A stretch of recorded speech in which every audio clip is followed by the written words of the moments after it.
patuloy na naglilingkod sa inyo sa pamamagitan ng magaganda at piling-piling programa mula Lunes hanggang Linggo. Aalawin kayo ng aming kilalang mga komentarista at public service program. Ito lamang simpilan ng DWTL. Health and Travel at Serbisyo Publiko. Serbisyo Publiko with Dr. Hilda C. Ong. Ang programang tunay na serbisyo publiko na nakaka-touch ng puso. Health and Travel at Serbisyo Publiko. Ang programang tunay na serbisyo publiko na nakaka-touch ng puso.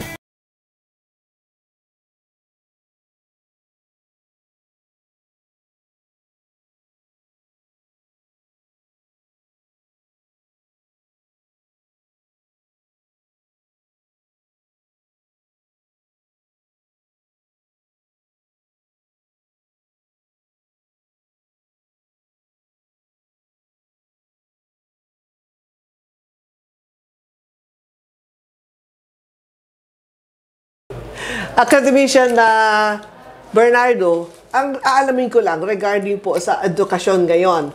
At nakikita ko po na before, kapag nakapagtapos tayo ng college, tayo ay nag-apply ng trabaho. Pero ngayon parang nakikita ko po, parang continuous learning ang mga tao aside from nakapag-graduate na, kailangan pa nila mag-masteral. And then after that, kailangan nila na mag-PhD. Continuous learning, ganun na po ba ang panahon? Tama ka dyan, no? We have this concept, ang tawag lifelong learning, no? Yes. Pero hindi naman nangangahulugan na laging kailangan nasa eskwela, no? So, ang importante ngayon kasi, yung nandoon sa tao, yung motivation, na patuloy na kumukuha ng kaalaman at kakayahan, no? Bakit ito kailangan? Masyado mabilis sa mga pagbabago sa lipunan natin, no? So, posible yung napag-aralan mo, nung nag-college ka, relevant, pero mas maraming bagong kaalaman na kailangan mo. Kaya, ang gusto natin, lahat sana na nagtatapos, kahit high school or college, meron yung motivation na tuloy-tuloy na aalamin mo anong kailangan na pagbabago, posibleng bagong trabaho, bagong kumpanya, bagong opportunities, no? So ang gusto natin, lahat ng mag-aaral, lahat ng citizens ng country natin, nandun yung value ng lifelong learning. Hindi nangangahulugan na kailangan master's, PhD. Kasi medyo mas formal yun, no? Marami namang mga short-term training courses.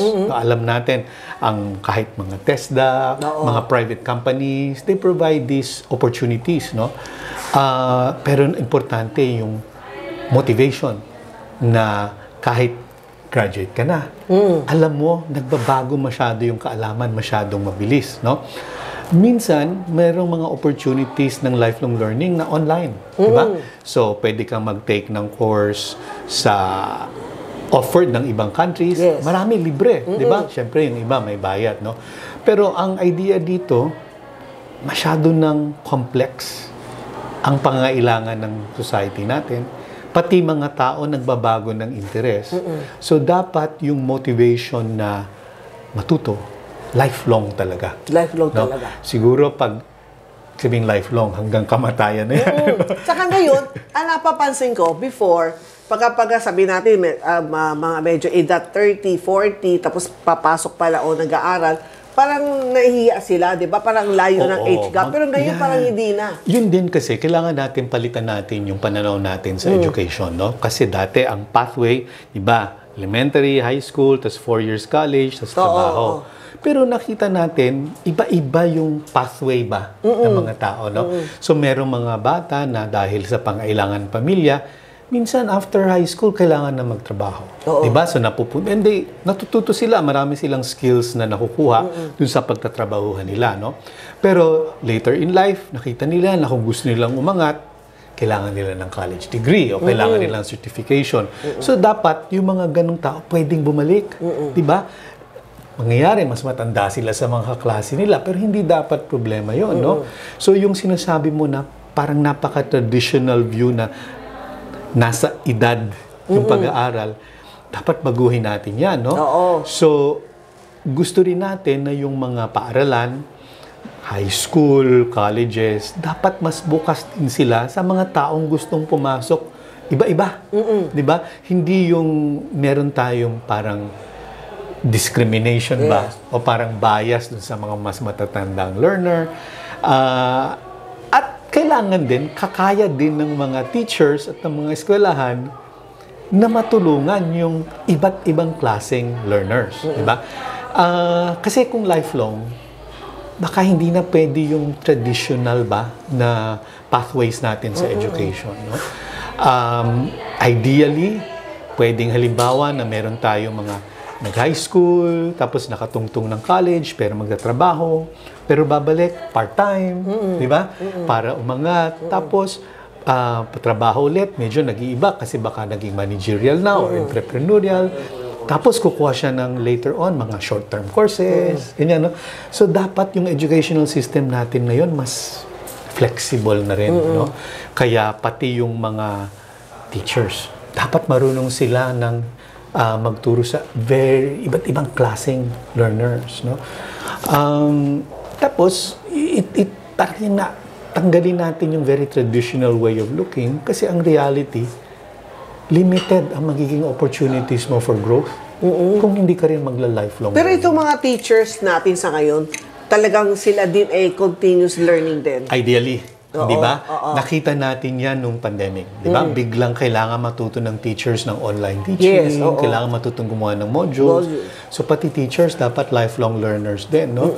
Kasi maganda kung makikita ng mga mag-aaral, mga estudyante, na pati yung teachers nila, continuous ang learning. So, yung value na dapat tuloy-tuloy ang pagkatuto. Hindi yung, bahagi dyan kasi, dapat din makikita nila sa teachers na yung kaalaman, hindi fixed. Diba? Kasi ang kaalaman, lumalago, may mga bagong kaalaman. So, pag yung teacher, nakita nila, hindi interesadong matuto. Oo. Diba? Kasi makita nung bata, parang modeling yan, kumbaga, di ba yung term natin, no? Dapat yung mga teachers din, model sila ng lifelong learning. Actually, hindi lang mga bata, yung mga magulang. Oo. Nakikita nila, let's say, yung dating school, kung saan kami alumni. Tama. Then, pinasok nila ang mga anak nila. Yes. Tapos, napansin nila kung ano yung tinuturo yung panahon namin, ganun din sa anak niya. Parang hindi nagsabi na bago. Tapos, after a year, nililipat sa ibang school. So, ganun tama po ba ang ginawa? Well, sana mayroon na natulungan nila yung school na yung mga teacher bago, di ba? Pero kasi meron din namang opposite. No? Meron mga parents na nakikita yung tinuturo ng teacher, iba dun sa natutunan nila. Tapos nagdududa sila, ano ba yung tinuturo nyo? Pero pala, bago na kasi yung kaalaman. No? So, parang yun bilang mga Pilipino, dapat tanggap natin yan na nagbabago talaga yung knowledge. No? Kaya, dapat value yun. No? Dapat gusto natin yun na umuunlad talaga ang kaalaman na yung mga magulang, dapat tanggap din natin na hindi yung nagbabago, yung dating tama, nagiging mali minsan. No? And there are mas maraming mga bagong paraan na maggawa ng mathematics, no? Yung science, nagbabago lagi yan. No? So, kasi maraming gumagawa ng bagong kaalaman. So, kawawa naman kasi yung school kung mag-aalisan yung mga parents dahil nga hindi nakakasunod sa bagong kaalaman yung teachers, no? So, hindi ko naman masisisi. Siyempre, gusto niya na maunlad yung edukasyon ng bata. Pero sana nabigyan ng feedback kung ito ay private school, pwede namang sabihan no, na alam nyo yung mga curriculum nyo, kailangan ng improvement. No? Kung hindi, yun nga, mag-aalisan ng mga magagaling na bata. No? Kung public school naman yan, dapat may feedback sa superintendent, sa local government, no? Para matulungan ano ba yung kailangan para ma-improve. No? Baka kasi ang problema, resources. Diba? O baka naman ang problema, yung mga textbook hindi talaga nagbabago, no? So marami system-wide siya, no? So yung sabi ko nga sa'yo na sana maging mas flexible, baka hindi pa ganun ka-flexible ang ating educational system pag-adapt, no? Ng mga bagong kaalaman. May mga nag-aaral nga dito sa NAS, napakita natin na may mga nag-aaral ng mga textbook, medyo napapag-iwanan talaga. Kaya kung yung mga kaalaman ng teachers, batay sa textbook, edi anong ipapasa nila sa mga bata, no? Maigi nga na yung ibang parents, alam nila dapat bago na, no? Pero imagine mo kung yung mga parents hindi rin nakapag-aral. Oo. So hindi nila alam ano ba yung improvements, ano na ba yung bago, no? So dapat talaga swerte yung kaibigan mo na alam niya, no? Meron siyang background para masasabi niya ano yung current developments. Pero maraming parents hindi nakapagtapos di ba? Kaya hindi nila alam. So umaasa sila talaga sa mga schools na yung schools ang magbibigay ng bagong kaalaman.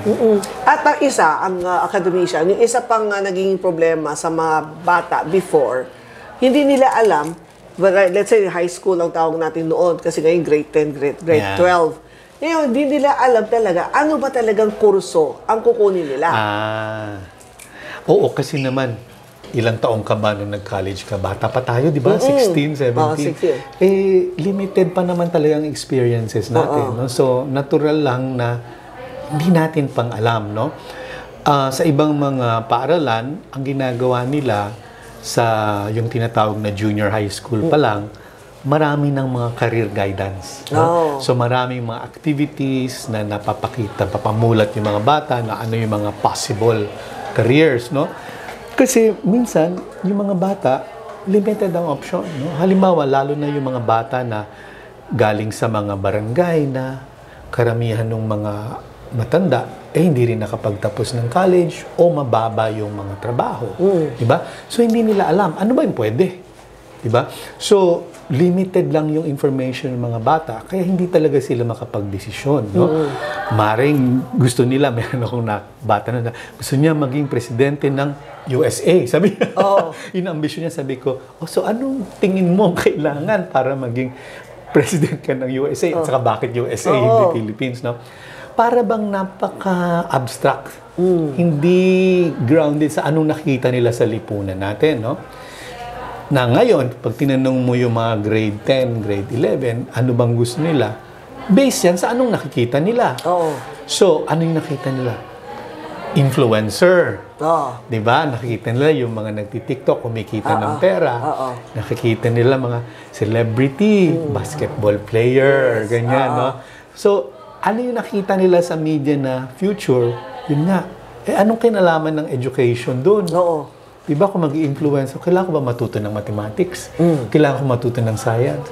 So nakita, nagkakaroon ng mismatch. So yung nakikita nilang mga posibleng career o trabaho, wala namang kinalaman dun sa pinag-aaralan nila.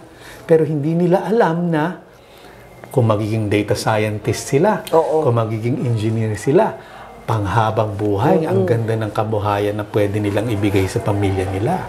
Kasi hindi nila nakikita yan sa community nila. Malamang wala namang data scientist sa barangay nila. Walang engineer sa barangay nila. So, yun, importante, may models ng mga career options. No? Kasi sa TV nakita tayo, may mga doktor, may mga nurse, may mga seaman. No? So, sana mas mapakita sa mga bata, o sige, gusto mong maging nurse, gusto mo maging engineer, ganito ang kailangan mo. Kailangan mag-aral ka ng math, kailangan mag-aral ka ng science, kailangan matuto ka ng mag-communication skills. No? Yan siguro hindi nalilinang yung mga schools na nagagawa yan yung meron silang mga career counselors. Marami, wala di ba? Tsaka napansin ko, karamihan, kung ano ang tinapos nila, yung pinasukan nilang trabaho, malayo sa pinag-aralan nila. Kasi din, minsan nga dahil, kumbaga, hindi, yung term namin na, hindi informed yung decision. No? Sabi mga parents, ay mag-management ka, sige mag-management ka. So ano ba yung management? No?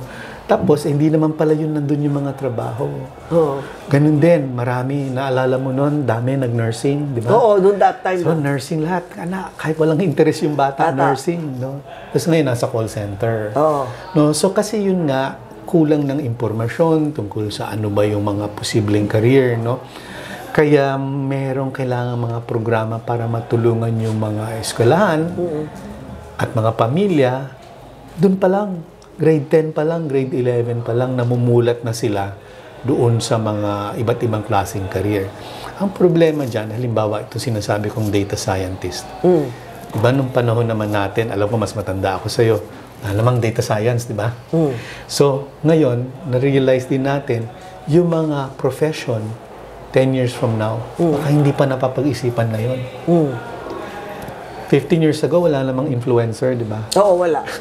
So, yun din. Kailangan nating ihanda ang mga bata sa mga profession na baka hindi pa natin 15 years ago, ang tawag sa amin, endorser. Endorser. Oo. PR, di ba? Na ganyan. Marketing. Yes. No? Pero ibang-iba eh. So, 10 years from now, ano na kaya mga profession? Oo nga. Hindi natin alam. Kaya balik tayo dun sa una mong question. Lifelong learning. So, pwede ka yung pag nag-aral ka ng isang kurso, ihanda ka nila sa mga certain skills. Diba? Pero yun nga, 10 years from now, baka bago na mga trabahong kailangan. So, hindi naman sa irrelevant, importante na matrain ka maging lifelong learner. Diba? So, yung motivation to keep learning, meron kang kakayahan na alamin yung mga bago, no? At meron ka ring motivation na matuto ng matuto. Hindi kayong mawawalan ka ng gana na, ay nako, mag-aaral na naman. Kasi ganun yung iba, no? Bago na naman, feeling mo na naman, wala ka na namang alam, no? Kasi, totoo yan, no? Ang bilis eh. Di ba? Yung kahit sa inyong profession, di ba? Even yung technology, ang bilis magbago, di ba? So, lifelong learning. Yun. Katulad nung itong nangyari sa pandemic, itong COVID. Health and Travel at Serbisyo Publiko. Serbisyo Publiko with Dr. Hilda C. Ong. Ang programang tunay na serbisyo publiko na nakaka-touch ng puso. Health and Travel at Serbisyo Publiko. Ang programang tunay na serbisyo publiko na nakaka-touch ng puso.